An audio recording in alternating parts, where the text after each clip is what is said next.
ఎవరికోసమైతే తానింత ఘర్షణకు దిగిందో వారే తనతో విభేదించటం అర్పిత భరించలేకపోతుంది.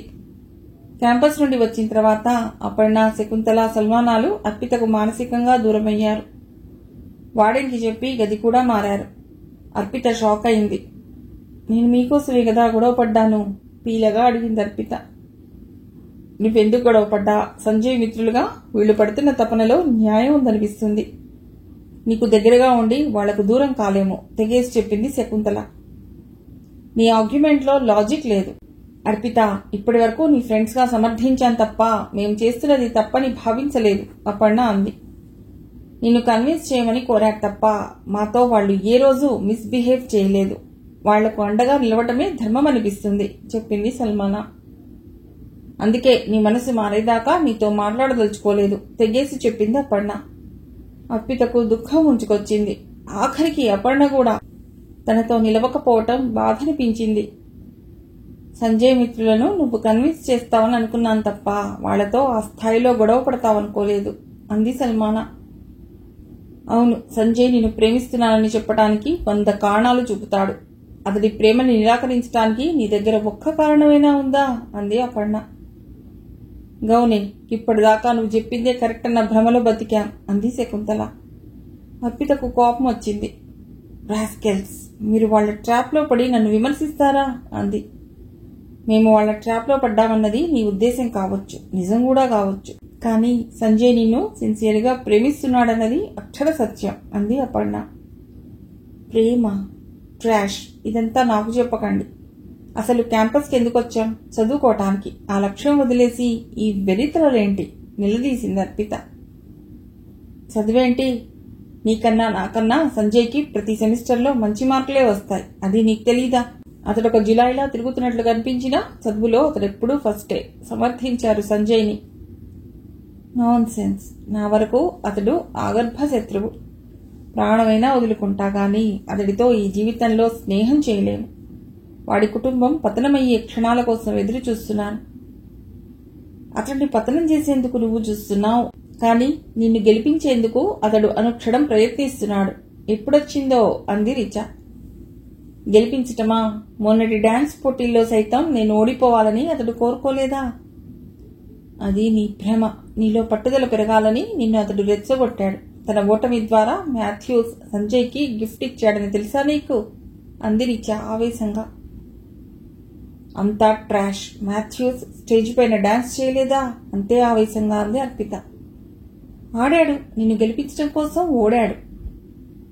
డామిట్, మీరంతా సంజయ్ గాడి మాయాజాలంలో చిక్కి శల్యం అవుతున్నారు. వెళ్ళండి, వెళ్ళి మీ చావు చావండి నిస్పృహగా అంది అర్పిత. మీరంతా సంజయ్ని వెనకేసుకొచ్చి అర్పితని ఇబ్బంది పెట్టడం బాగలేదు అంది సువర్చల. మీరు ఎవరు అండగా ఉన్నా ఉండకున్నా మేము అర్పిత వెంటే ఉంటాం అంది రాజేశ్వరి. వాళ్ల వైపు కృతజ్ఞతగా చూసింది అర్పిత. వీళ్ళని చూసి బుద్ధి తెచ్చుకోండి దెప్పింది అర్పిత. ఎవరిని చూసి పాఠాలు నేర్చుకోవాల్సిన అవసరం లేదు. మేమిక నీతో ఉండం, గదిని కూడా మార్చుకుంటున్నాం అంది అపర్ణ.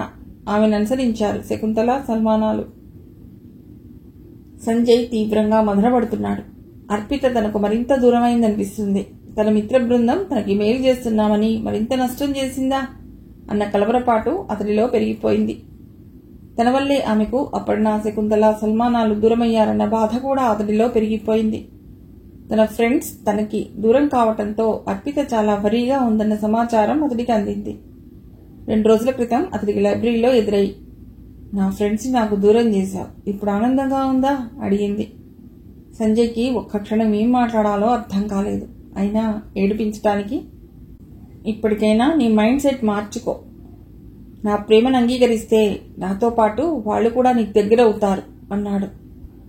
మనుషుల్ని వంచడం నీ కుటుంబం నైజం కదా అంది వ్యంగ్యంగా. చురుగ్గా చూశాడు తప్ప ఏమీ మాట్లాడలేకపోయాడు. ఆ రోజు సంజయ్ తన మిత్రుల్ని ఇంటికి పిలిచాడు. ఏ కబురు చెబుతాడా అని ఆత్రంగా అందరూ వెళ్లారు. సంజయ్ చెప్పిన సమాచారం విని అందరూ కంగారు పడ్డారు. 10 నిమిషాల వ్యవధిలో అపర్ణ, శకుంతల, సల్మానాలు కూడా సంజయ్ ఇంటికి చేరుకున్నారు. సంజయ్ చెప్పింది విని వారి మొహాల్లో కూడా ఆందోళన కనిపించింది. సంజయ్, ఎందుకు మీరంత రిస్క్ తీసుకుంటున్నారు అంది అపర్ణ. ఇందులో రిస్క్ ఏముంది? అర్పితకు నాకు మధ్య ఉంది కుటుంబ కలహం. తను నన్ను రిజెక్ట్ చేయడానికి అంతకు మించిన కారణాలు లేవు. అవి తెలుసుకోవాలంటే నాకు అర్పిత అమ్మను కలవటం తప్ప మరో మార్గం లేదు చెప్పాడు సంజయ్. అది అంత సులభం కాదు. ఆ గ్రామంలోకి బయట వ్యక్తులు ఎవ్వరూ వారి అనుమతి లేకుండా వెళ్లరు. ఆఖరికి రెవెన్యూ అధికారులు కూడా అర్పిత మామ పర్మిషన్ తీసుకుని అడుగుపెడతారు. అది ఒక కుగ్రామం చెప్పింది అపర్ణ. అర్పిత మామ ఏం చేస్తాడు? అతడు మాజీ నక్సలైట్. నక్సలైటా? నోరెళ్లబెట్టాడా హోబిలం. అవును అంది అపర్ణ. అర్పితను చూసేందుకు 2-3 మార్లు హాస్టల్కి వచ్చాడు. బుర్ర మీసాలతో చూడ్డానికి పహిల్వాన్ లాగా చాలా ధైర్యంగా దర్పంగా ఉంటాడు అంది శకుంతల. ఇప్పుడేం చేస్తున్నాడు అడిగాడు జంగిల్. జనజీవన స్రవంతిలో కలిశానని చెప్తుంటాడు. కానీ ఇప్పటికీ నిషిద్ధ దళంతో అతడికి సంబంధాలున్నాయని అర్పిత ద్వారానే తెలిసింది. తనకు తెలిసిన సమాచారం చెప్పింది అపర్ణ. నిన్ను వెంటాడుతున్న విషయం తన తమ్ముడికి చెప్పవద్దని అర్పిత అమ్మే చెప్పింది. నీకు హాని జరగటం అర్పిత అమ్మకు కూడా ఇష్టం లేదు అంది సల్మానా. మీ నాన్నను ఎలా పతనం చేయాలి, ఆ రోజు ఎప్పుడొస్తుంది అన్న ఆలోచనతోనే అర్పిత రోజులో సగం సమయం గడుపుతుంది. నువ్వు వెంటపడుతున్న విషయం చెప్పిన తర్వాత, నువ్వెవరో తెలిసిన తర్వాత అర్పిత అమ్మ వచ్చేసేయమని కోరింది. అది ససేమిరా అంది. అర్పిత మొండితనం తెలుసు కాబట్టే ఆమె మాట్లాడేది ఏమీ లేక వెళ్లిపోయింది. అర్పిత తల్లి అభ్యర్థన మేరకు ఒక దశలో వెళ్లాలనుకున్నా నువ్వు వెంటపడటం ఆమెలో కసి పెంచింది అంది అపర్ణ. మా డాడీపై ఎందుకంత ద్వేషమో తనెప్పుడైనా చెప్పిందా అడిగాడు సంజయ్. అర్పిత 2-3 సార్లు అడిగింది. అవన్నీ నీకు అనవసరం. నువ్వు ప్రయోజకురాలివిగా, మన జిల్లాకు కలెక్టర్విగా, అప్పుడు చెప్తాను చెప్పవలసింది అంది అపర్ణ. అందుకే సివిల్స్ లక్ష్యంగా అర్పిత చదువుతుంది. మధ్యలో నీ గొడవతో చాలా డిస్టర్బ్ అయింది అంది సల్మానా సానుభూతిగా. దాన్ని వదిలేయటం మాకు బాధగానే ఉంది. తనిప్పుడు చాలా లోన్లీగా ఫీల్ అవుతుందని తెలుస్తుంది. నీతో మంచి జీవితం దొరుకుతుందని దాని స్నేహితురాలుగా ఆశపడ్డాం. కానీ ఏ శక్తో దాని గుండెను బండరాయిగా చేసింది అంది శకుంతల బాధగా. సంజయ్ ప్లీజ్ అర్పితను వదులుకోకు. చేతులు పట్టుకుని సంజయ్ని వేడుకుందా పన్న. ప్రశ్నే లేదు. ప్రాణమైనా వదులుకుంటా గాని అర్పితను వదులుకోను స్థిరంగా చెప్పాడు సంజయ్. మరో 10 నిమిషాలు గడిపి అపర్ణ బృందం వెళ్లిపోయింది. సంజయ్ తల్లి సునంద లోనికొచ్చి, ఏమిట్రా నీ ఫ్రెండ్స్ ఫోన్ చేయకుండా వెళ్లారు అంది. పనుండి వెళ్లారమ్మా అన్నాడు సంజయ్. వాళ్ళు వెళ్లినా మేమున్నామమ్మా అన్నాడు జంగిల్. అందుకు మాత్రం తక్కువ లేదు వెక్కిరించింది రిచా. ఏ బండా, తిండి కలిగితేనే కండ కలుగుతుందే, కండ కలవాడే మనిషే గురజాడ అప్పారావుని గుర్తు చేశాడు జంగిల్. అవును, నీకు కండ తప్ప మెదడు లేదు కదా. సెమిస్టర్ కొట్టింది, ముందది చూడు హెచ్చరించింది. మా సంజయ్ గాడి లవ్ సక్సెస్ అయ్యేదాకా నో ఎడ్యుకేషన్ అన్నాడు జంగిల్. అరే పడుద్దాయి, పెద్దగా అరవకు, మమ్మీ వింటుంది. జంగిల్ నోరు మూశాడు సంజయ్. చదవకపోతే ఏం చేస్తావమ్మా? గార్డెన్లో పల్లీలు అమ్ముకుంటావా చెప్పింది రిచా. పల్లీలు అమ్ముకునే గతి నాకేంటి? మన సంజయ్ గాడు భవిష్యత్తులో నాయకుడు. వాడి పిఏ ఆల్ ఇన్ ఆల్ నేనే కదా అన్నాడు జంగిల్. నిన్ను పిఏగా పెట్టుకుంటే సంజయ్ గాడు గుండు కొట్టుకున్నట్లే అంది రిచా. అవును రేయ్, నీకేదైనా లాంగ్వేజ్ వచ్చా అడిగాడు ప్రదేశ్ నవ్వుతూ. వచ్చు, ఫ్రెంచ్, రష్యా వగేరా. అడిగేది తెలుగు, ఇంగ్లీష్, హిందీ గురించి. దేశవాళీ భాషలు నాకెందుకు అమ్మా అన్నాడు జంగిల్. అయితే నిన్ను ఫ్రెంచ్కో రష్యాకో పంపిస్తానులే అన్నాడు అహోబిళం. అంతలోకి సునంద భోజనానికి రమ్మని పిలిచింది. 1 గంట తర్వాత వస్తామమ్మా అన్నాడు సంజయ్. రే బాబు, నువ్వు తీరిగ్గా ఆలోచించుకో, ముందు నాకు ఆకలి అవుతుంది, నన్ను వెళ్ళని అన్నాడు జంగిల్ పైకి లేస్తూ. ఒరేయ్, వాడు ఆకలికి తట్టుకోలేడు, ముందు మీల్స్ కానిద్దాం సజెస్ట్ చేశాడు అహోబిళం. భోజనం తర్వాత మళ్లీ భేటీ వేసింది సంజయ్ బృందం. అర్పిత మనస్సు అల్లకల్లోలమైంది. ఎటువంటి సమస్య ఎదురైనా ఎదుర్కోవటం ఆమెకు అలవాటే. కానీ నమ్మిన మిత్రులు దూరం కావటం, తనని అర్థం చేసుకోలేకపోవటం ఆమె భరించలేకపోతోంది. తాను ఆలోచించే తీరు తప్ప గొప్ప అన్నది అర్థం కావటం లేదు. తన ఊహ తెలిసినప్పటి నుండి తనకి తెలిసింది అమ్మే. అమ్మంటే ఆమెకి ప్రాణం. అమ్మ గుర్తొస్తే ఐరావతాన్ని ఎక్కినంత సంబరంగా ఉంటుంది. 7 కిలోమీటర్లు తనను మోసుకెళ్లి బడిలో చదివించటం తనకి ఇంకా గుర్తు. దాదాపు 5వ తరగతికి వచ్చే వరకు కూడా తాను అలాగే మోసుకెళ్లేది. దిగి నడుస్తానమ్మా అన్నా. వద్దు, అలసిపోయి నిద్రపోతావు బడిలో, నువ్వు బాగా చదవాలి అనేది. అమ్మ కష్టం అర్థమై చిన్న వయసులోనే పట్టుదల పెంచుకుంది. తరగతిలో ఫస్ట్ రావటం లక్ష్యంగానే చదవసాగింది. హై స్కూల్ చదువు పూర్తి చేసి మావయ్య సహకారంతో కాలేజీకి వెళ్లినప్పుడు తనకంటే ఎక్కువగా అమ్మే ఏడ్చేసింది. తనను చూడకుండా ఆమెకు రోజు గడిచేది కాదు. అటువంటి అమ్మ ఎన్నో ఏళ్లుగా పెంచుకున్న ద్వేషం తనకి మరో ఆలోచన లేకుండా చేసింది. సంజయ్ తండ్రి తన కుటుంబానికి హాని చేశాడని తెలిసిన తర్వాత సంజయ్ పట్ల ఆమెలో ద్వేషం మరింత ప్రజ్వరిల్లింది. అతడు వెంటపడుతున్న తీరు ఆమెకు మరింత ద్వేషాన్ని అతడిపై పెంచింది. కానీ ఆఖరికి తన స్నేహితురాళ్లు తనను అర్థం చేసుకోలేకపోవడం ఆమెను ఆందోళనకు గురిచేసింది. తాను ప్రాణ సమానంగా చూసుకునే తన స్నేహితురాలు అపర్ణ కూడా తననే తప్పుపడుతుంది. ఒకరోజు అపర్ణతో జరిగిన సంవాదం గుర్తుకొచ్చింది. నీ ఆలోచనలు మార్చుకోవాలర్పిత అంది అపర్ణ. ఆలోచనల్లో తప్పుంటే ఖచ్చితంగా మార్చుకోవాలి అంది అర్పిత. దేని గురించో తనకు తెలుసు. నేను మాట్లాడేది సంజయ్ పట్ల నీకున్న వైఖరి గురించి చెప్పింది అపర్ణ. నీ చెప్పేది కూడా అతడి గురించి నా ఆలోచనలు తప్పు కాదని. నీకు అతడి పట్ల ద్వేషం పెరగటానికి కారణాలేమున్నాయి అడిగింది అపర్ణ.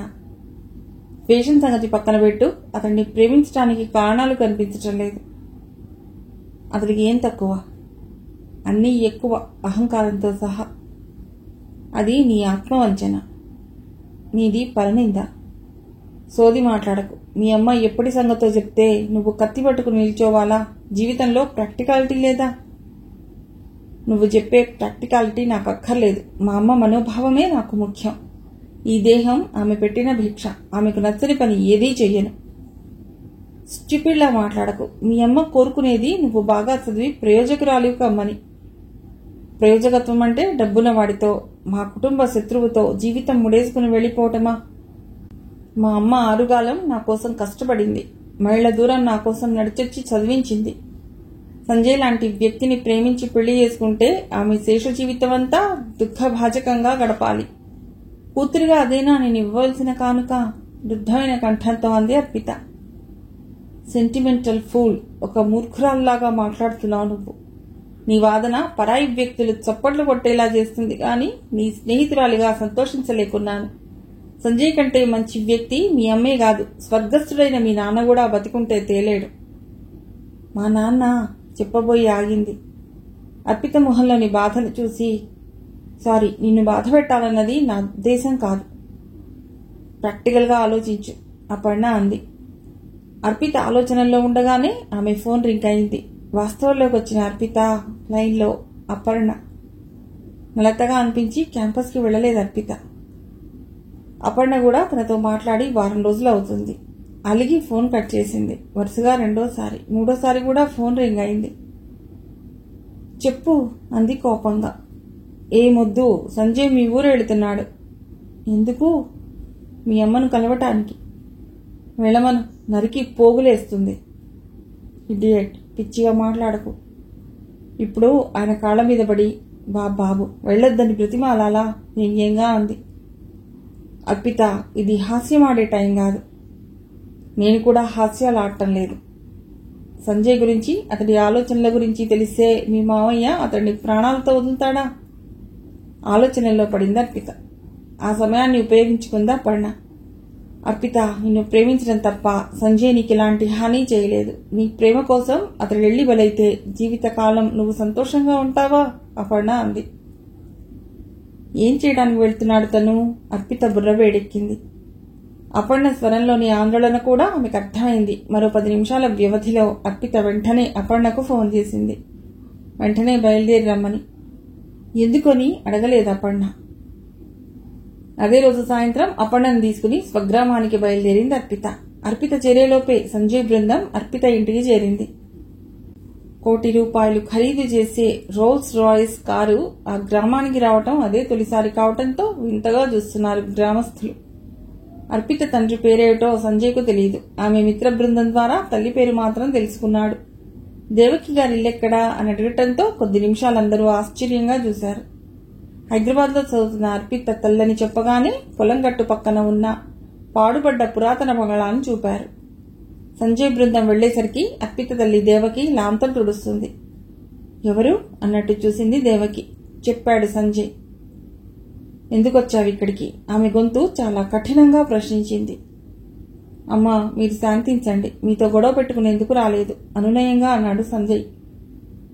నువ్వెందుకొచ్చినా ఇక్కడి నుంచి వెంటనే బయలుదేరు, లేని పక్షంలో ఈ గ్రామం నుండి ప్రాణాలతో బయటకు వెళ్లలేవు, ఇంకా కఠినంగా అంది దేవకి.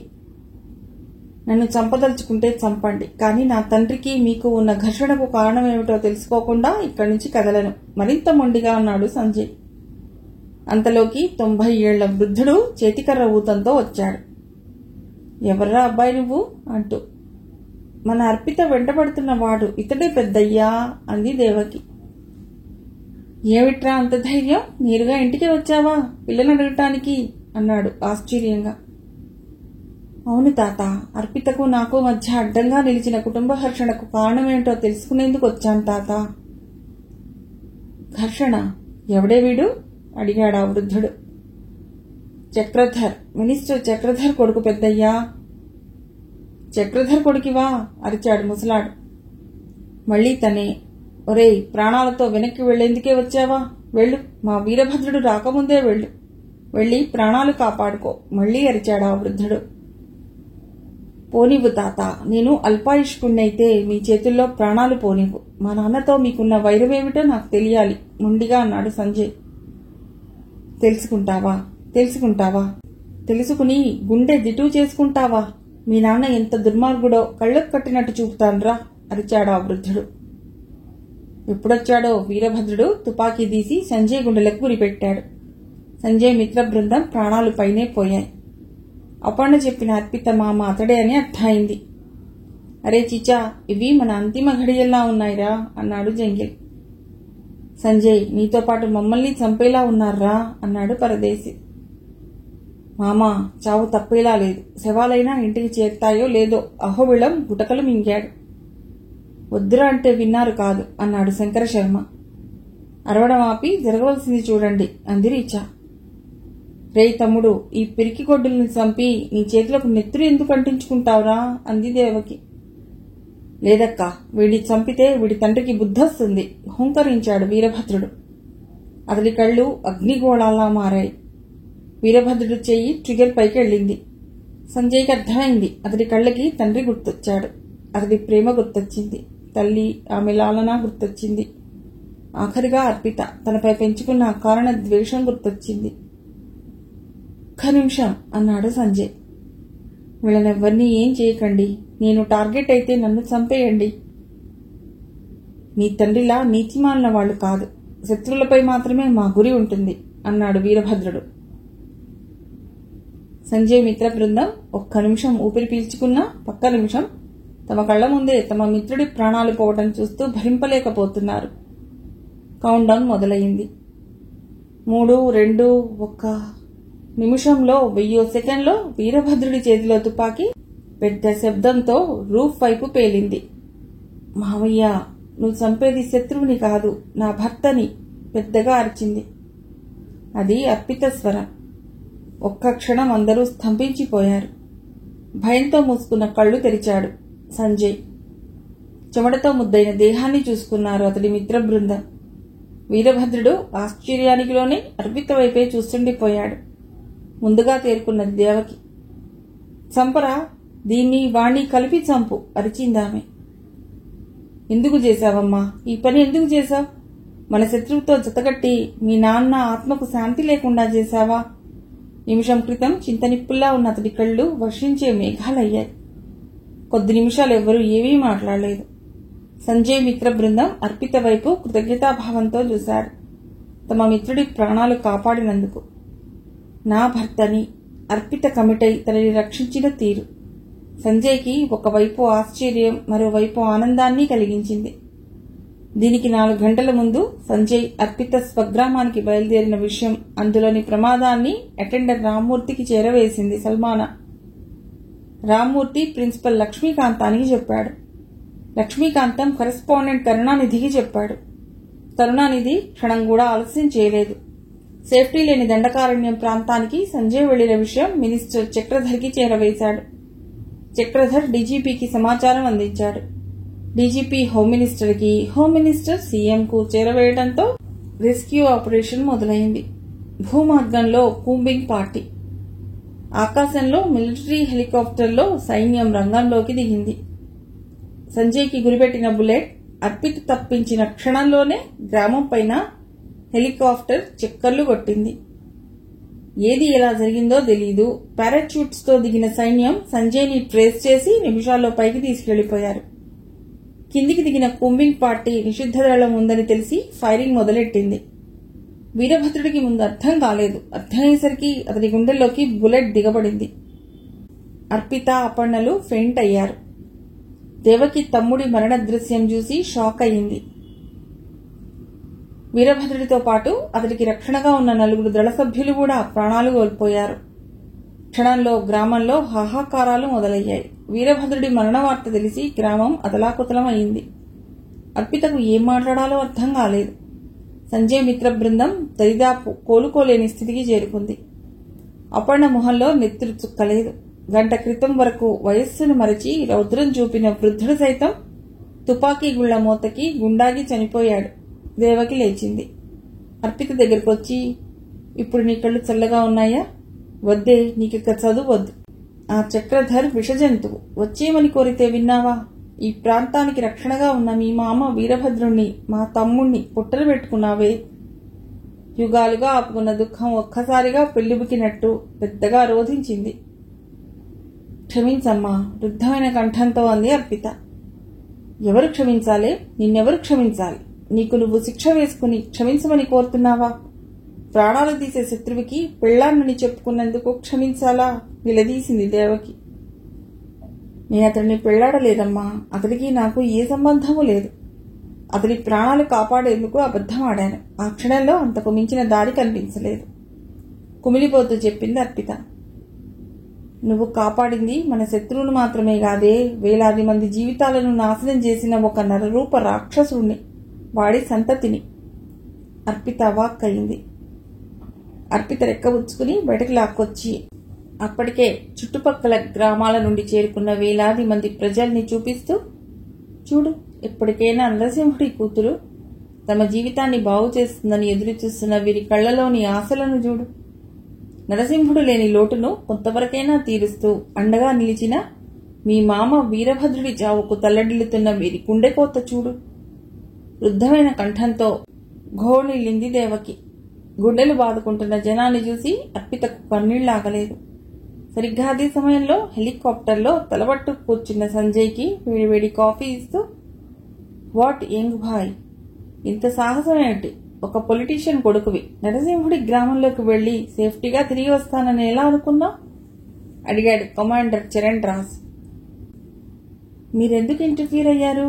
మీ వల్ల అక్కడ ఎంతమంది చనిపోయారో గమనించారా? నథింగ్ మ్యాన్, ఇదంతా మా డ్యూటీలో భాగం. Head quarters order. మేము చేసేదేముంది?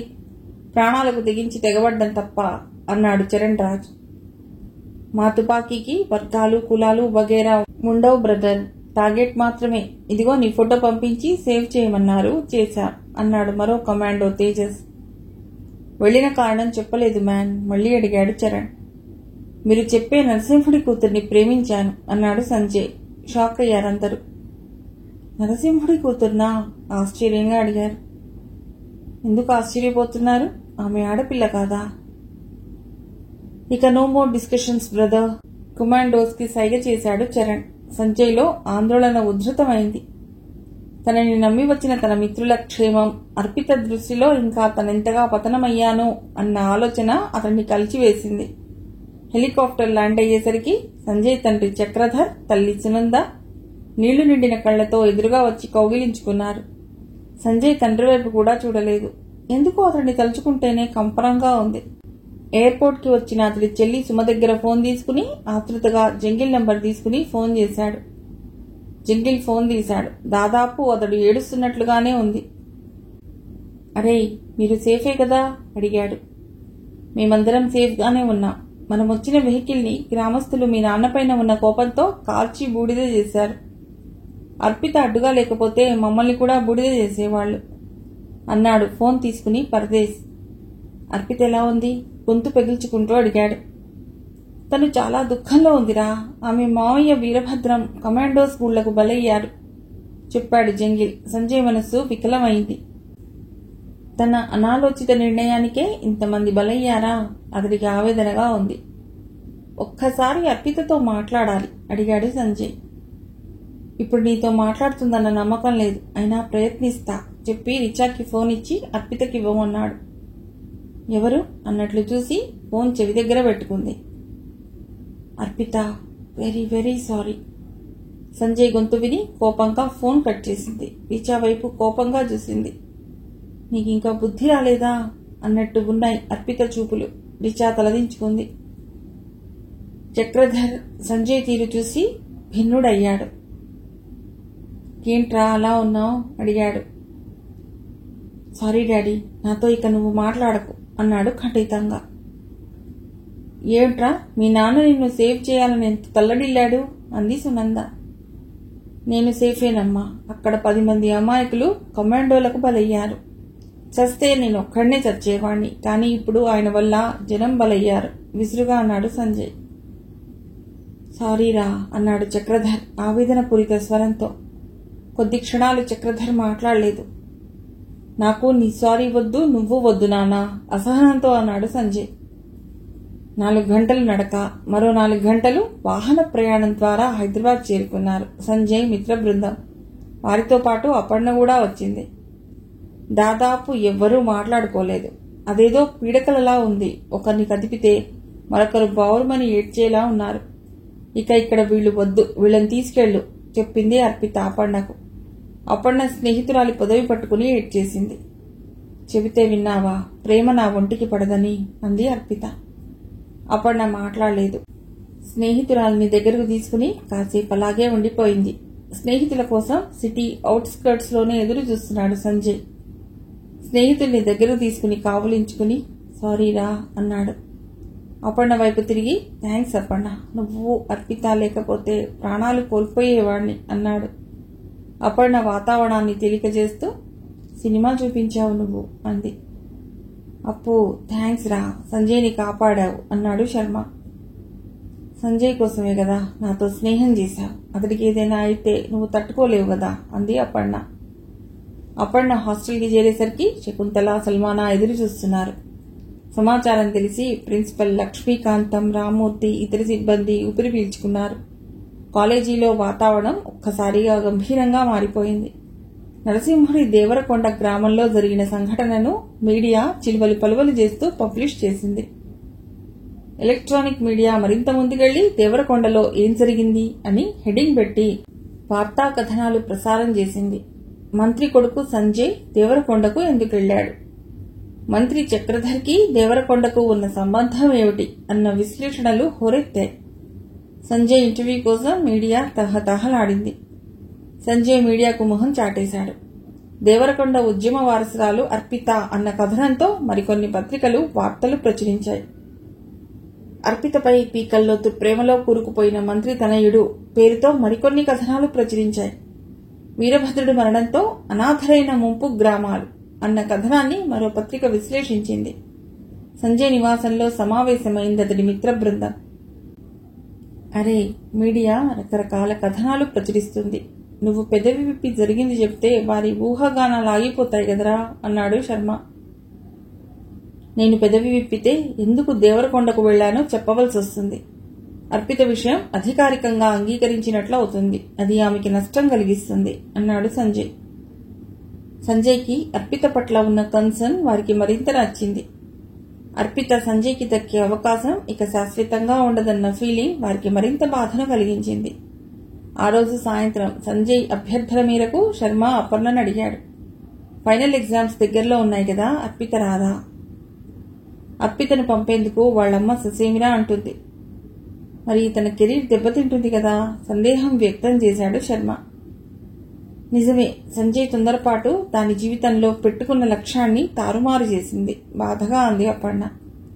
ఈ విషయం తెలిసి పక్క రోజు మధ్యాహ్నం క్యాంపస్లో అపర్ణను కలిశాడు సంజయ్. అపర్ణ, క్యాంపస్లో నేను ఉండటమే అర్పితకు అభ్యంతరమైతే నేను ఈ 2 నెలలు ఇటువైపు కూడా రాను. తనకి డిగ్రీ పూర్తవ్వటం తన కెరీర్కి చాలా అవసరం కదా అన్నాడు సంజయ్. ఒక నిమిషం సంజయ్ కళ్ళలోకి సూటిగా చూసింది. అతడి మాటల్లోని నిజాయితీ ఆమెను కదిలించింది.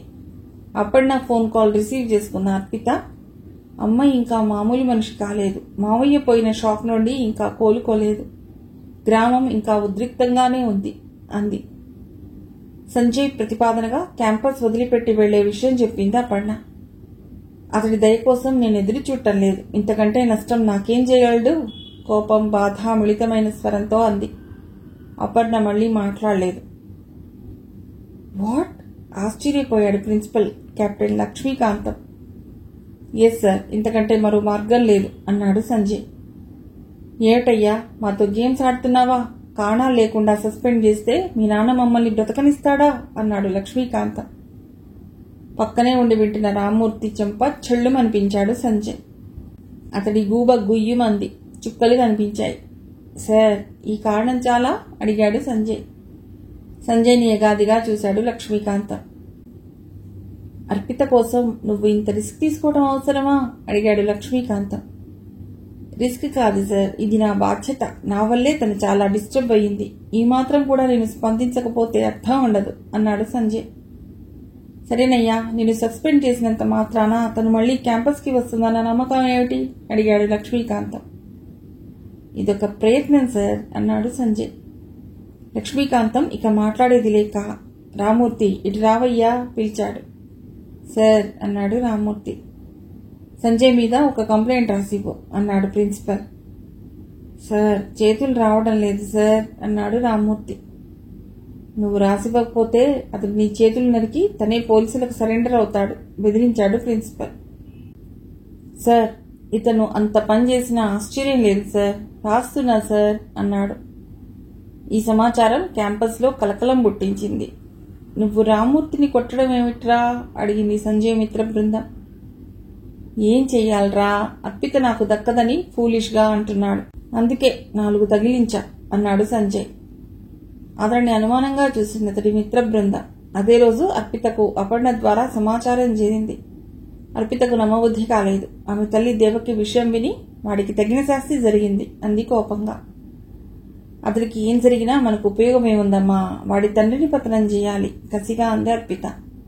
ముందు డిగ్రీ పూర్తి చేయి చెప్పింది దేవకి.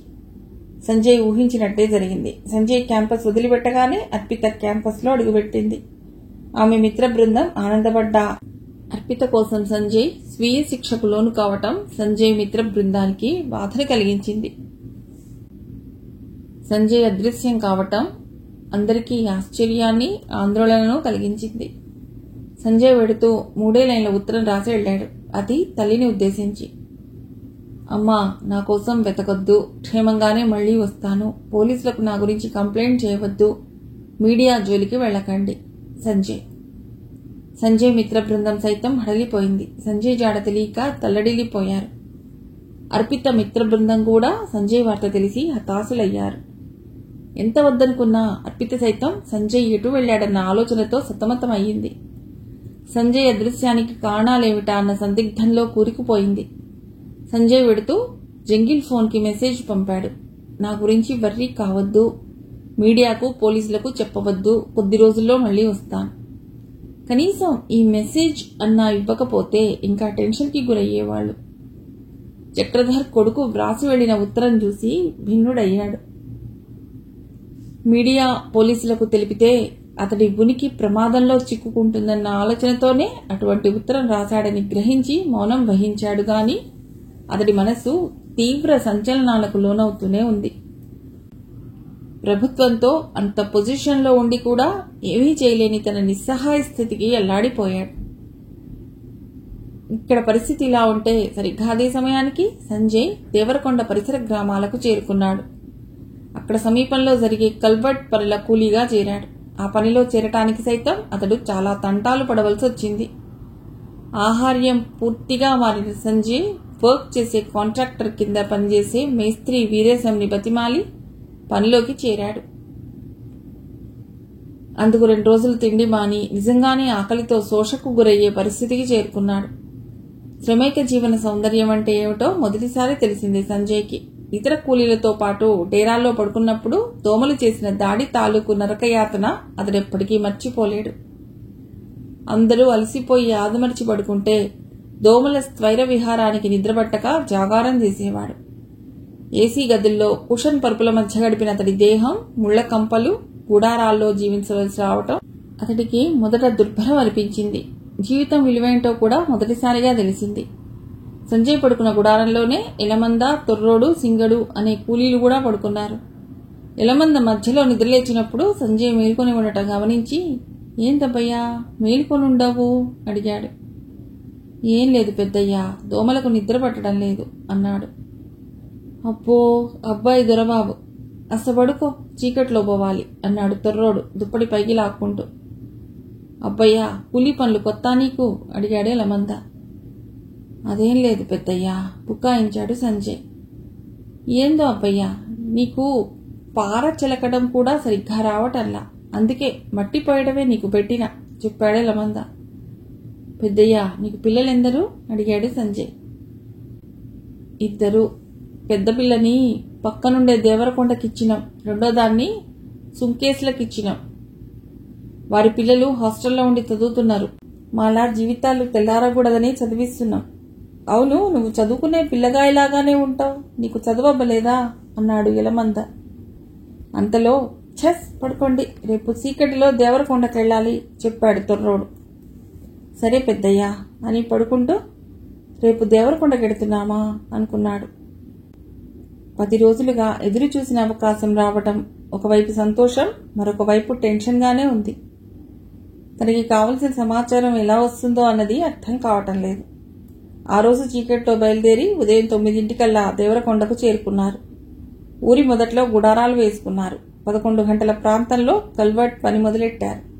మొదట్లో కాస్త కష్టమనిపించినా సంజయ్కి ఇప్పుడు అలవాటైపోయింది. స్వతహాగా వయసులో ఉండటం వల్ల పని సులువుగానే చేస్తున్నాడు. ఇప్పుడు గడ్డపార, పార వాడటం కూడా వచ్చింది. దేవరకొండలో పోలీస్ పికెటింగ్ నడుస్తుంది. కూలీలను పోలీసులు పట్టి పట్టి చూశారు. సంజయ్ని చూసి ముందు అనుమానపడ్డారు. కానీ పెరిగిన గడ్డం, తైల సంస్కారం లేని జుట్టును చూసి అనుమానాన్ని సడలించుకున్నారు. ఆ ఊళ్ళోకి ఎవరొచ్చినా వేలిముద్రలు తీసుకోవటం పోలీసులకు ఆనవాయితీ. సంజయ్ పేరు సంజీవుగా రాసుకుని వేలిముద్రలు తీసుకున్నారు. ఇంతమంది పోలీసులు ఎందుకున్నారు పెద్దమ్మా అడిగాడు ఆ గ్రామంలో ఒక వృద్ధురాల్ని సంజయ్. వీరభద్రుడు ఉన్నంతవరకు ఇక్కడ కడుగుపెట్టడానికి పోలీసులు భయపడేవారు. ఇప్పుడు వీళ్లకు ఊరు లోకువైపోయింది గుణుగుతూ చెప్పిందా వృద్ధురాలు. వీరభద్రుడెవరు అడిగాడు సంజయ్. తొర్రోడు అనుమానంగా సంజయ్ వైపు చూస్తూ, అసలు మనకెందుకు, వచ్చిన పని చూసుకోక అన్నాడు. సంజయ్ రెట్టించలేదు. ఎవరిని అడిగినా సక్రమమైన సమాచారం రాదని అర్థమైంది సంజయ్కి.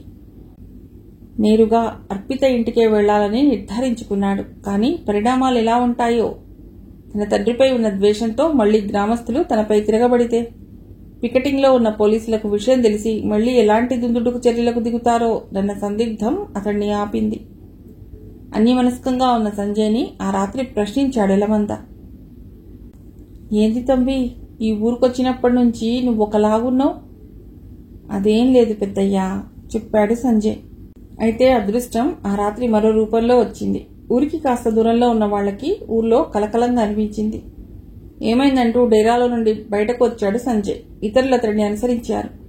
వీడెందుకు అన్నింటికీ తగుదునమ్మా నెడతాడు సంజయ్ని ఉద్దేశించి అన్నాడు తొర్రోడు. ఆ రోజు ఉదయం వేరే కూలి పని చేయలేకపోతే సంజయ్ వకాల్తా ఉచ్చుకుని అతడి పని కూడా నేనే చేస్తానని వాగ్దానం చేశాడు. ఆ సంఘటన దృష్టిలో పెట్టుకుని అన్నాడు తొర్రోడు. వాడు నీలా మంచి చెడు లేనివాడు కాదులేరా సంజయ్ని సమర్థించాడు ఎలమంద. 5 నిమిషాల వ్యవధిలో సంజయ్, ఎలమంద ఊళ్ళోకి చేరారు. గుమిగూడిన గ్రామస్తుల్ని ఏం జరిగింది అని అడిగారు. నరసింహుడి భార్యకు గుండెపోటొచ్చింది చెప్పారు వాళ్ళు. మరి హాస్పిటల్కి తీసుకువెళ్లవచ్చు కదా అడిగాడు అమాయకంగా సంజయ్. హాస్పిటల్ ఇక్కడికి 50 మైళ్ల దూరంలో ఉంది. అక్కడి దాకా చేరే వరకు ఊపిరి ఉంటుందో లేదోనన్న సందేహం ఉంది చెప్పాడు ఒక పెద్ద మనిషి. మరి ఇప్పుడు ఏం చేస్తున్నారు అడిగాడు సంజయ్ ఆందోళనగా. మా ఊరి ధన్వంతరి ఏదో మంది ఇస్తున్నాడు చెప్పాడా వ్యక్తి. ముందు బయలుదేరండి, ఆ తర్వాత భారం దేవుడి మీద వెయ్యండి చెప్పాడు ఎలమంద. పోలీసు వాళ్ల వ్యాను మాత్రమే ఉంది, కానీ వ్యాను డ్రైవర్కి జ్వరంగా ఉందిట, డ్రైవ్ చేయలేనని చెప్తున్నాడు అన్నాడా వ్యక్తి. డ్రైవింగ్ నేను చేస్తాను అన్నాడు సంజయ్. ఎలమంద 1 నిమిషం ఆశ్చర్యంగా చూశాడు. డ్రైవింగ్ నీకొచ్చా అన్న సందేహం అడగాలనుకున్నా అక్కడ ఉన్న వాతావరణం దానికి అనుకూలంగా లేకపోవడంతో మాట్లాడలేదు. ఇంట్లోకి జొరబడి పట్టండి అన్నాడు సంజయ్. సమయానికి మా రంగనాథుడు లేకుండా పోయాడే అంటుంది వర్ధనమ్మ. గ్రామస్తుల సహకారంతో దేవకిని జీపులో ఎక్కించారు. సాయంగా వర్ధనమ్మ వెంకటేశం బయలుదేరారు. జాగ్రత్త అబ్బాయి, డ్యూటీలో ఉన్న కానిస్టేబుల్ చెప్పాడు. మిట్టపల్లాల్లో ఉన్న రోడ్డుపై జీపు శరవేగంతో ప్రయాణం చేస్తుంది. సంజయ్ వెళ్తుంటే అట్లాగే చూస్తుండిపోయిన నెలమందా ఆలోచనలో పడ్డాడు. ఈ కుర్రవాడు ఇంత గొడుపుగా డ్రైవింగ్ చేస్తూ కూలీకి ఎందుకొచ్చాడో అనుకున్నాడు. గంట వ్యవధి తర్వాత సమీపంలోని పిహెచ్సి సెంటర్కి దేవకిని తెచ్చాడు. అక్కడ ఒక ఏఎన్ఎం నర్స్ మాత్రమే ఉంది. డాక్టర్ ఎక్కడా అరిచినంత పని చేశాడు. వర్ధనమ్మ, వెంకటేశం సంజయ్ తపన చూసి ఆశ్చర్యపోయారు. డాక్టర్ గారు ఇంట్లో ఉన్నారు చెప్పిందా నర్స్. పిలు పిలు అరిచాడు. ఫోన్ చేస్తే డాక్టర్ గారు తిడతారు సార్ అంది. నీ దగ్గర ఫోన్ ఉందా? ఇటివ్వు, విసురుగాని నెంబర్ చెప్పు అన్నాడు. భయపడిపోయి నెంబర్ ఇచ్చింది. డాక్టర్, నేను హార్ట్ అటాక్ వచ్చిన పేషెంట్ని తెచ్చాను, మీరు అర్జెంటుగా రావాలి అన్నాడు. డాక్టర్ ఒక నిమిషం ఆలోచనలో పడి, ఎలా సాధ్యమవుతుంది? నేను ఇక్కడి నుంచి రావాలంటే దాదాపు గంట పడుతుంది అన్నాడు. ఎనీ కాస్ట్, మీరు బయలుదేరి రావాలి డాక్టర్ అన్నాడు సంజయ్. ఇంజెక్షన్కి డబ్బులున్నాయా అడిగాడు డాక్టర్. డాక్టర్, మీరు గవర్నమెంట్ డాక్టర్ గుర్తు చేశాడు. సారీ బ్రదర్, హార్ట్ అటాక్ ఉపయోగపడే ఇంజెక్షన్లు ప్రభుత్వం సరఫరా చేయదు. ఇటువంటివి పేషెంట్లకు ఉపయోగపడుతుందని నేను కొనిపెట్టుకున్నాను అన్నాడా డాక్టర్. డాక్టర్తో ఆర్గ్యూ చేయలేదు సంజయ్. ఫలితం ఉండదని తెలిసింది. దెన్ డాక్టర్, మీ ఇంజెక్షన్ ధరకు రెట్టింపు ఇస్తా ఇంగ్లీష్లో చెప్పాడు కాస్త దూరంగా వెళ్లి. డాక్టర్ మళ్లీ మాట్లాడలేదు. 10 నిమిషాల్లో వస్తున్నా అన్నాడు. సంజయ్ విస్తుపోయాడు. గంట పడుతుందని చెప్పాడు కదా అన్నాడు. హాస్పిటల్ వెనకే సార్, క్వార్టర్స్ చెప్పింది నర్స్. ఓకే, మీరు ఫస్ట్ ఎయిడ్ ప్రారంభించండి దాదాపు అరుస్తూ చెప్పాడు. సంజయ్ తపన చూసి ఆశ్చర్యపోయారు వర్ధనమ్మ, వెంకటేశులు. ఒక కూలీలా కనిపిస్తున్నా అతని వ్యవహార శైలి ఆ విధంగా లేకపోవటం వారికి ఆశ్చర్యం కలిగిస్తుంది. 10 నిమిషాల వ్యవధిలో డాక్టర్ చేరుకున్నాడు. సంజయ్ని 1 నిమిషం ఎగాదిగా చూశాడు. ఇందాక ఫోన్లో మాట్లాడింది నువ్వేనా అడిగాడు. ఎస్ డాక్టర్, మీరు టైం వేస్ట్ చేయకండి, ట్రీట్మెంట్ ప్రారంభించండి తొందర చేశాడు. ఓకే బాబు, ట్రీట్మెంట్ తర్వాత మాకు డబ్బులు వస్తాయన్న నమ్మకం లేదు కదా అన్నాడతడు. డాక్టర్, మీ డబ్బు విషయం వరీ కాకండి అని చెప్పి ప్యాంటీ లోపల జేబులో ఉన్న 20,000 తీసి ఇచ్చాడు. డాక్టర్ 1 నిమిషం అదోలా చూశాడు. డాక్టర్, నా దగ్గర ఉన్న ఈ క్రెడిట్ కార్డు కూడా తీసుకోండి, ఇందులో 2 లక్షలున్నాయి అన్నాడు. డాక్టర్ మాట్లాడలేదు. అడ్డకూలీగా కనిపిస్తున్న కుర్రవాడు క్రెడిట్ కార్డు మెయింటైన్ చేయడం ఏమిటా అనుకుంటూ, అయినా నాకెందుకులే డబ్బిచ్చాడు అనుకుంటూ ట్రీట్మెంట్ మొదలెట్టాడు. అపస్మారక స్థితిలో ఉన్న దేవకిని లోపల ఉన్న గదిలోకి తరలించి డాక్టర్ ఇంజెక్షన్ ఇచ్చాడు. వెంటనే దేవకి దేహంలో కదలిక మొదలు కాలేదు. బయట ఉన్న సంజయ్లోనూ గ్రామం నుండి వచ్చిన వారిలోనూ టెన్షన్ పెరిగిపోయింది. డాక్టర్ దాదాపు పెదవి విరిచాడు. సారీ బ్రదర్, పెద్దగా ఫలితం కనిపించడం లేదు అన్నాడు. సంజయ్ తీవ్ర నిరాశ నిస్పృహలకు లోనయ్యాడు. బట్ మీరు వరీ కానవసరం లేదు, మీరు హైదరాబాద్కి తీసుకెళ్లగలిగితే ఫలితం ఉండవచ్చు చెప్పాడు డాక్టర్. అప్పటి వరకు ఏ ప్రమాదం లేదా డాక్టర్ అడిగాడు సంజయ్. ఇంజెక్షన్ ఇచ్చాను కాబట్టి వెంటనే ప్రమాదం ఏమీ లేదు, కానీ మళ్లీ హార్ట్ అటాక్ వస్తే కోమాలోకి వెళ్లే ప్రమాదం ఉంది అన్నాడు డాక్టర్. సంజయ్లో ఆందోళన పెరిగింది. పక్కనున్న గ్రామస్తులు కూడా ఆందోళనతో కదిలిపోయారు. ఏమవుతారు ఈవిడ మీకు అడిగాడు డాక్టర్. ఈయన మా ఊరికి పనికొచ్చాడు చెప్పాడు వెంకటేశం. డాక్టర్ విస్తుపోయి చూశాడు. కూలీకి వచ్చినవాడు ఇంత డబ్బు ఎలా కట్టాడా అని వాళ్లలో ఆశ్చర్యం. వారి సందేహాలను పటాపంచలు చేస్తూ, ఈ ఏడాది సంపాదించుకున్న కూలీ డబ్బులు మనిషి ప్రాణానికంటే అంత ముఖ్యమా అన్నాడు వారికి వినబడేటట్లు మాట్లాడుతూ.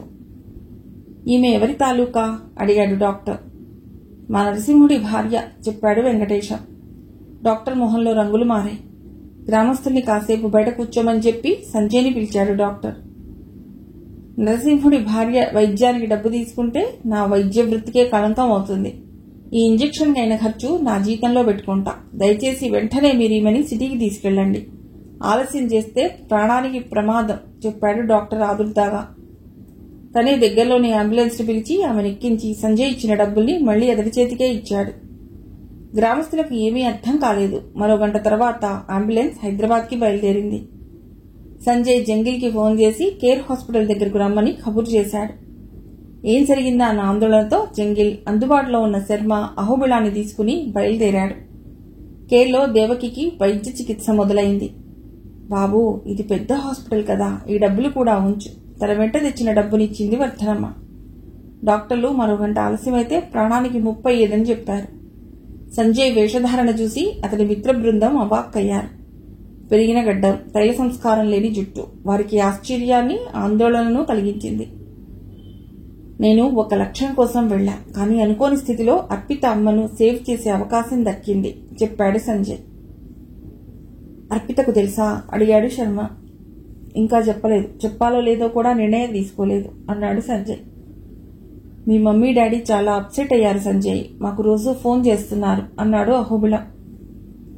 మా నాన్న చేసిన తప్పులేవో తెలుసుకుని సరిదిద్దే అవకాశాల కోసమేరా ఇలా అజ్ఞాతంలోకి వెళ్లాను చెప్పాడు సంజయ్. రే చిచా, నిన్ను ఇలా చూస్తే కడుపులో దేవినట్లుందిరా, మేం కూడా నీతో వస్తాం అన్నాడు జంగిల్. వద్దు, నేను చేసే మంచికి విఘాతం కలుగుతుంది, పైగా నేను ఫలానా అని తెలిస్తే ఆ గ్రామంలో నన్ను ఉండనియ్యరు అన్నాడు సంజయ్. సరే జాగ్రత్తరా అన్నారందరూ. ఓకే, మిమ్మల్ని పిలిచిన ముఖ్య విషయం రాష్ట్ర ప్రభుత్వంకు సంబంధించిన సమాచారం కావాలి, అందులో మా నాన్న గురించి కూడా కావాలి అన్నాడు సంజయ్. సరే సంజయ్, నీకు రిస్క్ లేకుండా చూసుకో అన్నాడు అప్పుడే వచ్చిన పరదేశ్. నేను రెగ్యులర్ గా టచ్ లో ఉంటాను, పొరపాటున కూడా నా ఉనికి లీక్ చేయవద్దు అన్నాడు సంజయ్. దేవకి స్పృహలోకి వచ్చింది. అర్పితకు చెప్దాం, ఆమెతో పాటు వచ్చిన వర్ధనమ్మ అంది. వద్దు, తను పరీక్షలు వదిలేసి వస్తుంది అంది దేవకి. మళ్లీ తనే, అవును నన్ను ఇక్కడికి ఎవరు తెచ్చారు అడిగింది. బయట ఓ బాబున్నాడు, అతడు చొరవ తీసుకోకపోతే నీకు ప్రాణాలు దక్కేవి కాదు చెప్పింది వర్ధనమ్మ. ఎవరతను అడిగింది దేవకి. మన ఊరికి కల్వర్ట్ పనికొచ్చాడు, నీ విషయం తెలిసి సమయానికి వాహనం నడిపి నీ ప్రాణం నిలిపాడు చెప్పాడు వర్ధనమ్మతో వచ్చిన వెంకటేశం. ఒక్కసారి అతన్ని పిలవండి అంది దేవకి. బయటకు వచ్చి చూసింది వర్ధనమ్మ. దూరంగా జంగిల్ టీంతో మాట్లాడుతున్నాడు సంజయ్. ఆమె కాస్త ఆశ్చర్యంగా చూసింది. కాలేజీ కుర్రవాళ్లలాగా ఉన్న వాళ్లతో సంజయ్ ఎందుకు మాట్లాడుతున్నాడో ఆమెకు అర్థం కాలేదు. బాబూ పిలిచిందామె. 1 నిమిషం ఉలిక్కి పడ్డాడు సంజయ్. ఎవరు బాబు వాళ్ళు అడిగిందామె. దేవకమ్మ గారికి సాయం చేసిన సంస్థ వాళ్ళు. వాళ్లేనమ్మా చెప్పాడు సంజయ్. దేవకమ్మ నీతో మాట్లాడాలని కోరుకుంటుంది బాబు చెప్పిందామె. వస్తున్నానమ్మా అన్నాడే గాని దేవకి కంటపట్టానికి అతడికి ధైర్యం చాలేదు. తలకి ఒక తలపాగా చుట్టుకుని వీలైనంత గుర్తుపట్టకుండా ఉండేలా చూసుకుని దేవకి ఉన్న ఇంటెన్సివ్ కేర్ యూనిట్లోకి అడుగుపెట్టాడు. ఈ అబ్బాయినమ్మా చెప్పింది సంజయ్ని చూపిస్తూ వర్ధనమ్మ. మాసిన గడ్డం, తైల సంస్కారం లేని జుట్టుతో ఉన్న సంజయ్ని చూసి కళ్ళు చిట్లిచ్చి చూస్తూ చేతులు జోడించి నమస్కారం చేసింది. నీ రుణం నేను తీర్చుకోలేని బాబు చెప్పింది. నేనేమంత సహాయం చేశానమ్మా, కేవలం డ్రైవింగ్ మాత్రమే చేశాను అన్నాడు సంజయ్. అది చాలు కదా బాబు, సకాలానికి నా ప్రాణాలు కాపాడబడ్డాయి కదా అంది కృతజ్ఞతగా. మీరు త్వరగా కోలుకోవాలమ్మా అన్నాడు. బాబు ఇంత డబ్బులు ఎలా చేశావయ్యా అడిగింది. మీరు నరసింహుడి భార్యని తెలిసి పిహెచ్సి డాక్టర్ ఇంజెక్షన్ కి డబ్బులు కూడా తీసుకోలేదమ్మా, ఇక్కడ ఓ సంస్థకు చెందిన వాళ్ళు చెప్పాడు సంజయ్. తన భర్తని గౌరవించిన డాక్టర్ గురించి తెలిసి దేవకి కళ్ళు కృతజ్ఞతతో కూడిన ఆనందంతో మెరిశాయి. అమ్మా, నరసింహుడు గారు ఏం చేసేవారమ్మా? ఆయన పేరు మీ వర్ధనమ్మ గారు చెప్పగానే అంత పెద్ద డాక్టర్ నిటారుగా అయ్యారు అడిగాడు సంజయ్. దేవకి సమాధానం చెప్పలేదు. సంజయ్ మళ్లీ రెట్టించలేదు. అబ్బాయి, బతుకు తెరువు కోసమే కదా ఊళ్ళు తిరుగుతున్నాం, కూలి చేసుకుంటూ మా ఊళ్ళో ఉండిపో, నీ మంచి చెడ్డా చూసుకుంటాం అంది వర్ధనమ్మ దేవకిని చూస్తూ. ఎవరూ లేరా బాబు నీకు అడిగింది దేవకి. అందరూ ఉన్న అనాథనమ్మ, సముద్రపు ఒడ్డున మంచి ఇళ్ల కోసం వెతుకుతున్నాను ఇప్పటి వరకు. సెలయేరులా మీరు పలకరిస్తే కాదనగలనా స్వాగతంలో అనుకున్నాడు సంజయ్. అబ్బాయినెందుకే ఇబ్బంది పెడతావు అంది దేవకి. కుర్రాడు చురుగ్గా ఉన్నాడు, మన రంగనాథుడికి అండగా ఉంటాడు కదా అంది వర్ధనమ్మ. అతడికి ఏమైనా ఇబ్బందులున్నాయేమో అంది దేవకి. అదేం లేదమ్మా, ఎక్కడైనా పని చేసుకుని బతకవలసిన వాడినే కదా అన్నాడు సంజయ్. అతడు ఊహించలేదు ఇటువంటి ఆహ్వానం. తనను గుర్తుపడుతుందని అప్పటి వరకు వణికి చస్తున్నాడు. అటువంటిది దేవకి స్వయంగా పిలవటం ఆనందంగానూ ఆశ్చర్యంగానూ అన్నిటికన్నా ఆందోళనగానూ ఉంది. తనను గుర్తిస్తే మరింత ద్వేషించవచ్చు. తన తండ్రిపై దేవకమ్మకున్న ద్వేషం మరింత పెరిగి అది తనపై అసహ్యంగా రూపాంతరం చెందవచ్చు. అన్నిటికన్నా అర్పిత తనని ఈ విధంగా చూస్తే అపార్థం చేసుకుని ద్వేషాన్ని శాశ్వతం చేసుకోవచ్చు. తన వాదన అరణ్యరోధనే కావచ్చు. క్షణకాలం ఆలోచనలో పడ్డాడు సంజయ్. ఏది ఏమైనా తన తండ్రి ఏదైనా తప్పు చేస్తే సరిదిద్దుకోవాల్సిన బాధ్యత తనదే. తాను అర్పితను ప్రేమించేది నిజమే అయితే ఆమె మనస్సును జయించడానికి ఎంత రిస్క్ అయినా తీసుకోవాలి. ఈ నేపథ్యంలో తాను వదులుకోవలసి వచ్చేది ప్రాణమే అయితే దాన్ని తృణప్రాయంగా భావించాలి. తల్లి గుర్తుకొచ్చింది. సారీ అమ్మా అనుకున్నాడు సంజయ్. వర్ధనమ్మ పిలుపుతో మళ్లీ ఈ లోకంలోకి వచ్చాడు సంజయ్. బాబు, ఏం నిర్ణయించుకున్నావు అడిగింది వర్ధనమ్మ. మీ ఊళ్ళోనే ఉంటానమ్మా అన్నాడు సంజయ్. దేవకి కళ్ళు ఎందుకో ఆనందంగా మెరిశాయి. కొద్ది క్షణాల తర్వాత దేవకమ్మ అర్పితం చూసేడదామా మళ్లీ అడిగాడు వెంకటేశం. నిరాకరించింది దేవకి. వద్దు, అది బాధకులోనే దిగులు పడుతుంది, పరీక్షలు రాయలేదు. మళ్లీ అదే చెప్పింది దేవకి. ఆ రోజు సాయంత్రమే గ్రామానికి బయలుదేరారు. గ్రామంలోకి వెళ్లేసరికి బాగా చీకటి పడింది. దేవకిని చూసేందుకు అప్పటికే గ్రామమంతా ఎదురు చూస్తుంది. దేవకికి గండం గట్టెక్కిందని తెలుసుకుని అందరూ ఆనందంగా ఊపిరి పీల్చుకున్నారు. పక్క రోజు చుట్టుపక్కల గ్రామాల నుండి వచ్చిన వారికి దేవకమ్మ కుటుంబం పైన ఉన్న ప్రేమను చూసి సంజయ్ చలించిపోయాడు. అతడి తండ్రి గుర్తుకొచ్చాడు. అతడి దగ్గరకు వచ్చే మనుష్యులు కూడా గుర్తొచ్చారు. కాంట్రాక్టులు ఇప్పించమని, మద్యం షాపులు ఇప్పించమని వచ్చేవాళ్లు తప్ప ప్రేమతో వచ్చేవాళ్ల సంఖ్య తక్కువ. సంజయ్ మెదడులో ఆలోచనలు గిర్రున తిరిగాయి. ఆ రోజు సాయంత్రం ఎలమంద సంజయ్ని వెతుక్కుంటూ వచ్చాడు. అబ్బాయి, ఈ ఊరిలో కల్వర్ట్ పని అయిపోయింది. నువ్వు ఆ మనిషిని తీసుకుని బాగు చేయించడానికి పట్టణం వెళ్లినా నువ్వు పనిలో ఉన్నట్టుగానే రాయించాను. ఇదిగో నీ కూలి అని చెప్పి డబ్బులు సంజయ్కి ఇచ్చాడు. మళ్లీ తనే, అవును, పక్క ఊరికి వెళ్తున్నాం పని కోసం, నువ్వు రావటం లేదా అడిగాడు. పెద్దయ్యా, ఈ ఊళ్ళోనే ఏదైనా పని చూసుకుంటా, వీళ్ళు కూడా అడుగుతున్నారు అన్నాడు. ఒక్క నిమిషం సంజయ్ కళ్ళలోకి చూశాడే లమంద. సంజయ్ కళ్ళలో పట్టుదల, నిజాయితీ పోటీపడి కనిపిస్తున్నాయి. సరే అబ్బాయి, నీ ఇష్టం. వెనుదిరిగాడు ఎలమంద. పెద్దయ్యా, ఒక్క నిమిషం పిలిచాడు సంజయ్. నిలిచాడు ఎలమంద. పెద్దయ్యా, ఈ పైసలు కూడా నీ దగ్గరే ఉంచు. నీ మనవడు ఉన్నాడు కదా, వాడికి నా పేరు చెప్పి బట్టలు తీసివ్వు చెప్పి అతడి జేబులో డబ్బులు ఉంచి వెనక్కి తిరిగాడు. వెనక వర్ధనమ్మ. ఆమె మనసులో మరింత ఎదిగిపోయాడు సంజయ్. అబ్బాయి, నీది పెద్ద మనస్సు అంది. దేవకికి మరింత స్ట్రాంగ్ గా రికమెండ్ చేసింది వర్ధనమ్మ. ఎలమంద సంజయ్ని కావులించుకుని నీకు మంచి జరగాలి అనుకుంటూ బయలుదేరాడు. సంజయ్కి ఒక గదిలో స్థలం చూపించింది వర్ధనమ్మ. నీకు బట్టలు పెద్దగా లేనట్లున్నాయి అంది వర్ధనమ్మ. అదే చెప్పింది దేవకికి. దేవకి పెట్టెలో నుండి డబ్బులు తీసి, ఈ డబ్బులు ఆ పిల్లవాడికి ఇవ్వవే, 2 జతల బట్టలు తెచ్చుకుంటాడు అంది. వద్దమ్మా, నా దగ్గర డబ్బులున్నాయి అన్నాడు సంజయ్. నీ దగ్గర ఎక్కడుంటాయి, నీ కూలీ డబ్బులు కూడా ఇచ్చేసావుట కదా అంది దేవకి. పర్వాలేదమ్మా, 2 జతలున్నాయి అన్నాడు. వర్ధనమ్మ, ఈ పిల్లాడు మన మాట వినేలా లేడు, పంపించేవే అంది దేవకి. సంజయ్ కంగారు పడ్డాడు. దేవకి చెప్పింది చేసేలా ఉంది. బలవంతంగా తీసుకున్నాడు. అంతలోకి అక్కడికి రంగనాథుడు వచ్చాడు. వస్తూనే వరండాలో ఉన్న సంజయ్ని ఇక అదిగా చూస్తూ లోనికెడుతూ, అత్తా, ఒంట్లో ఇప్పుడు నెమ్మదిగా ఉందా అడిగాడు. బాగుందిరా రంగా, కూర్చోమని చెప్పింది దేవకి. రంగనాథుడు స్వయాన తన అన్న వీరభద్రుడి కొడుకు. సమయానికి లేకుండా పోయానని బాధపడ్డా అత్తా చెప్పాడు రంగనాథుడు. పర్వాలేదు లేరా, వరండాలో ఉన్న అబ్బాయి డాక్టర్ దగ్గర తీసుకెళ్లాడు, ప్రాణాలు పోకుండా గట్టెక్కే చెప్పింది దేవకి. కొత్తోళ్లు మన ఇంట్లో ఎందుకత్తా, 10ో పరకో ఇచ్చి పంపితే పోద్ది కదా. పోన్లేరా, ఆ పిల్లవాడికి ఎవరూ లేరట. ఇంతకీ ఎంఆర్ఓ ఏమన్నాడు అడిగింది దేవకి. 20 ఏళ్ల నాటి సమస్య ఇప్పుడు తన వల్ల ఏమవుతుంది, ప్రభుత్వానికి రాస్తాలే అంటున్నాడత్తా చెప్పాడు రంగనాథుడు. కోపంతో కళ్ళెర్రబడ్డాయి దేవకికి. నువ్వు టెన్షన్ పడకత్తా, ఆర్డీఓని కలుస్తాలే అన్నాడు రంగనాథుడు. వస్తూ అతడి తల్లి వర్ధనమ్మను ఉద్దేశిస్తూ, అత్తకు బాగయ్యే వరకు నువ్వు ఇక్కడే ఉండవే అన్నాడు. వర్ధనమ్మ రంగనాథుడి తల్లని అర్థమైంది సంజయ్కి. వరండాలో కూర్చుని ఉన్న సంజయ్ని చూశాడు రంగనాథుడు. ఇదిగో అబ్బి, నీ పేరేమిటి అడిగాడు. సంజయ్, సంజీవయ్య చెప్పాడు సంజయ్. మా అత్తను కాపాడామంట నీకు థ్యాంక్స్. ఇంటిని కనిపెట్టుకుండు, ఈ కడుపు వెళ్ళిపోద్ది చెప్పాడు రంగనాథుడు. అట్లాగే బాబు అన్నాడు సంజయ్. నాతో పాటు పట్నానికి ఎంఆర్ఓ ఆఫీస్కి వస్తూ ఉండు, నీకు కాలక్షేపంగా ఉంటది చెప్పాడు రంగనాథుడు. అట్లాగే బాబు మళ్లీ చెప్పాడు సంజయ్.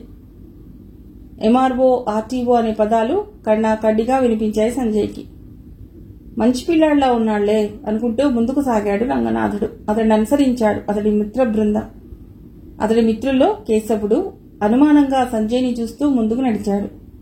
మార్గ మధ్యలో రంగా, ఆ గడ్డం పిల్లవాడిని చూస్తే అనుమానంగా ఉందిరా అన్నాడు. రే, అనుమానపడ్డం నీకున్న ఏకైక లక్షణం కదా, నువ్వు ముయ్. ఆ పిల్లగాడు 10 రోజుల నుండి మన ఊళ్ళో అడ్డకూలీగా వచ్చి పనిచేస్తున్నట్ట వివరణ ఇచ్చాడు రంగనాథుడు. అయినా ఎందుకైనా మంచిది ఒక కన్నేసి పెడతా అన్నాడు కేశవుడు. కళ్ళు కాళ్ళు వేయటం నీకు అలవాటే కదా అన్నాడు మరో మిత్రుడు రాజోలు. రంగా, వీడి వేధింపులు ఎక్కువయ్యాయిరా, రాజోలు మీద కంప్లైంట్ చేశాడు కేశవుడు. రేయ్, తప్పే ఉంది, ఊళ్ళో అమ్మాయిల మీద కన్నేసావు, వాళ్ళు కస్సుమంటే రంగాగాడి కాళ్ల మీద పడి కాపాడుకుంటాం. రాత్రులు ఎవరైనా నీ పక్కన పడుకుంటే కాళ్లేస్తావు, నిజమే కదా అన్నాడు రాజోలు నవ్వుతూ. సర్లే ఊరుకోండ్రా, ఆటో శంకరంగాని పిలవండి, ఆర్డీఓ దగ్గరికి వెళ్ళాలి చెప్పాడు రంగనాథుడు. సరే అన్నారు ఇద్దరు. వీళ్ళ కథ తర్వాతి భాగంలో.